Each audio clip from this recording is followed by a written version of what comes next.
আমাদের কি হয়েছে আমরা মৃত্যুকে ভয় পাই না? আমাদের কি হয়েছে আমরা মনে করি না যে আমরা মারা যাব? পৃথিবীর সর্বশ্রেষ্ঠ মানুষ, সর্বশ্রেষ্ঠ রাসূল দুনিয়া থেকে বিদায় নিলেন, তার সাহাবীদেরকে ছেড়ে তিনি দুনিয়া থেকে চলে গেলেন, উপরের জগতে পাড়ি জমালেন। আমাদের কি হয়েছে যে আমরা বিশ্বাস করতে চাই না, আমরা প্রস্তুতি গ্রহণ করি না মৃত্যুর জন্য? আমি আপনি কি মনে করি যে আমরা চিরদিন বেঁচে থাকবো? আমি আপনি কি মনে করি যে আমার গ্যারান্টি রয়েছে আমি সালাত আদায় করে আমার রুমে ফিরে যাব?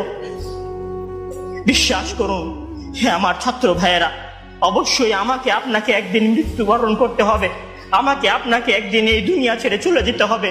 সুতরাং মৃত্যুর জন্য প্রস্তুতি গ্রহণ করুন, সুতরাং মৃত্যুর জন্য প্রস্তুতি গ্রহণ করুন। সেই দিন আসার পূর্বে, যেই দিন মৃত্যু আপনার দরবারে উপস্থিত হবে এবং মহান আল্লাহ তাআলাকে আপনি বলবেন, হে আল্লাহ, আমাকে স্বল্প একটু সময় দিন, আমাকে স্বল্প একটু সময় দিন, আমি ফিরে যাই এবং কিছু নেক আমল করে আসি। কাল্লা ইন্নাহা কালিমাতুন হুয়া কাইলুহা।